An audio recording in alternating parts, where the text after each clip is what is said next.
Here is Rocky Mountain High School, where this documentary will take place. These are some of the documents that I have received after my 8th grade testing.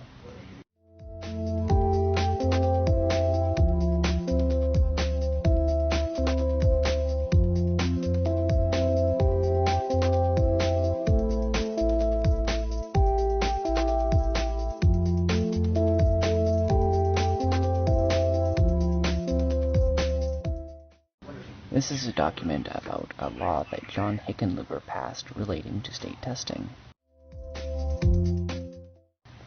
This article is from the Coloradoan.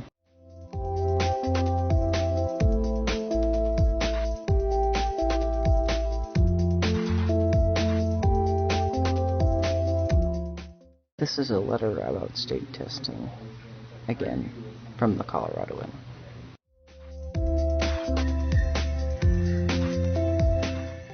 This is Mr. Zawodzki, an art teacher.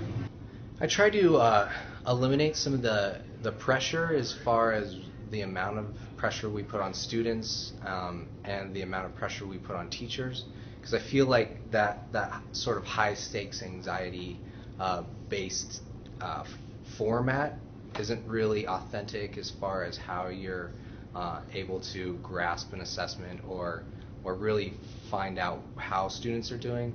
I feel like if you tone down the necessity for doing well and try to integrate it more naturally in the process of the teaching and the process of the instruction and learning, that you'd have something,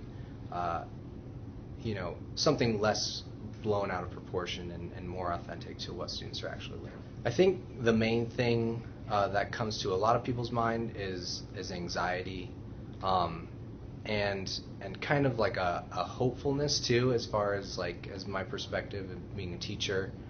As far as my role in the classroom as an art teacher and having sort of an indirect relation to what students are being tested on, I feel that this big portion of their time or instructional time or in time that they're in school based on these tests really can evoke a lot of stress for students who are already dealing with a lot of stuff outside of the classroom. I really think the point is to see what how students are doing in the classroom and how teachers are doing at instructing them. We test students in a variety of manners, and testing is another word for assessment, right? Mm-hmm. So assessment is the key to obtaining an understanding about what students are actually getting from their classes. Mm-hmm. And so this idea of standardized testing is really based upon how do you see what all these students, this large mass group of students are achieving based on this standard or this test or set of questions that we have laid out for them. I feel like it's hard to kind of discern as far as what my tax dollars are going towards. I think you'd have to do quite a bit of research as far as knowing what your dollars are going towards and how much is kind of or what's just being distributed towards what aspects of the process. And really, I feel that as a taxpayer, you want, and especially as a taxpayer supporting education, you want the best things available for your students, and you want the best educational system for your students as well. So keeping that in mind, I trust our legislators, and that's what our governmental system is set up for, is so that we vote in people that we believe support our values, and we just monitor their progress and make sure as well that that they're doing what we want them to and representing our values also.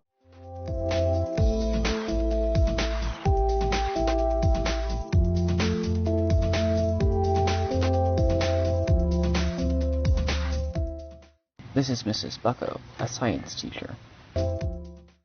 I think that we've gone through a lot of changes over the last, say, 5 to 10 years with it. Mm-hmm. I think that there are pros and cons to how things work, and I do feel like there has been pushback lately for the amount of standardized testing, and I think that there have been some changes put into place in terms of reducing that amount, and it's about getting the public educated about what's happening. I would say that if done correctly, I think that there is a place for state standardized testing, and I think if done correctly, yes, I am happy to have tax dollars go to it.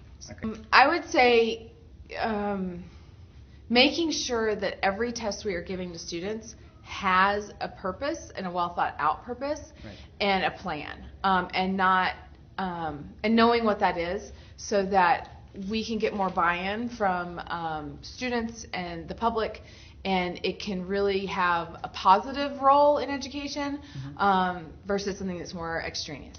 I think the emotions that come to mind are mostly from the student side and the family side of things, that there's a lot of frustration involved in the amount of testing that's happened in the past, and I also think about the accountability piece and how we use it in a positive way to get people's emotions shifted into where it can be a valuable experience versus a wasteful one.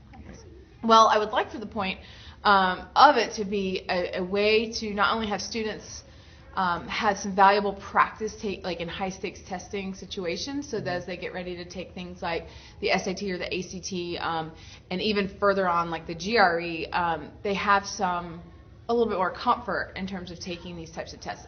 Secondly, I feel like they can be really valuable in giving teachers and school districts feedback on how well their students are doing, and on what types of subjects and topics maybe we need to work on more, and that kind of thing. So it's the role of giving us information back. It could be really useful, and it can be if done correctly.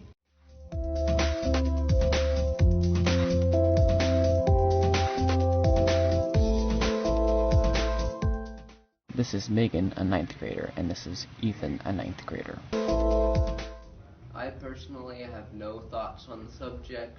It's just a fact of PSD, and so, yeah, no specific thoughts. I think we should have it, but maybe not as early in the morning. I think this because then people are more awake and ready to learn. I don't know.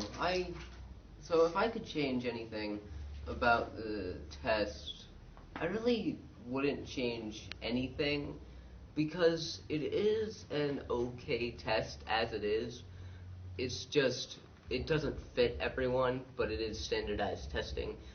And so it's just an interesting thing, because you can't really, there's nothing you would specifically change, but there is like a bunch of things no one likes about it, but it is necessary. So I'm not sure what I would change. I mean, it needs change, but I don't know what change it needs. Maybe because sometimes on the tests, you haven't really learned what's on them, so maybe more of what you've actually learned. So the test is easier and maybe it's more accurate in what we know. As I've said before, absolute, really invigorating apathy. I really could care less. It's just time out of classes and stuff to do something that really doesn't matter all that much. I mean, yes, it gives the school funding, but no real emotions come to mind. I bet other people are saying it invokes anger or something like that. But I really, as I said before, have no strong emotions on the topic. I don't know, kind of just I don't want to do it. So I don't know. I think because people think it's relatively unnecessary, which it pretty much is, but then you should be able to opt out. But because it does give the school funding and things like that, it does better the school with those funds. So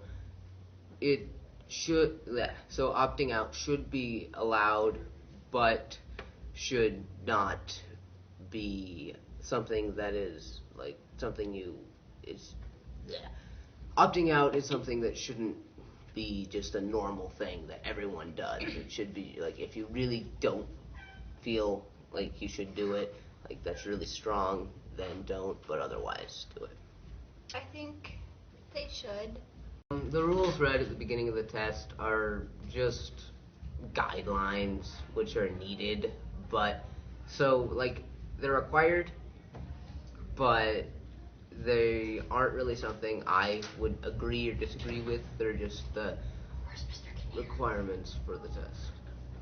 I think some of the rules are necessary, but some are kind of like over the top. Like you can't really do anything after you're done testing.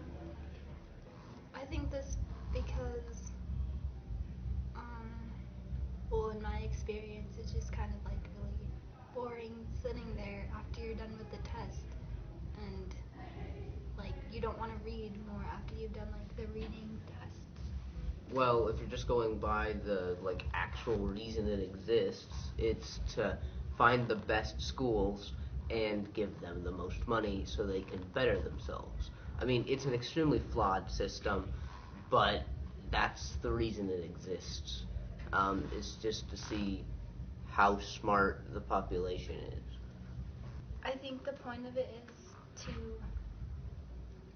kind of, well, evaluate students, but on like what they know